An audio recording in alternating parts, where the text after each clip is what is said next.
Now we are showing you how to remove the RAM of Hcl laptop.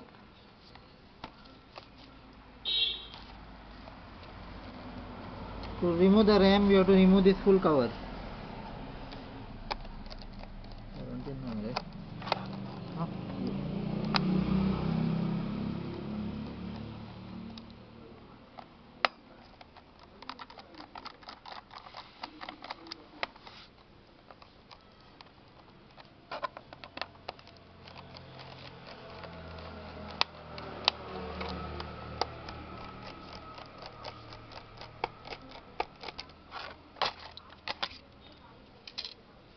So this is the RAM of Hcl laptop.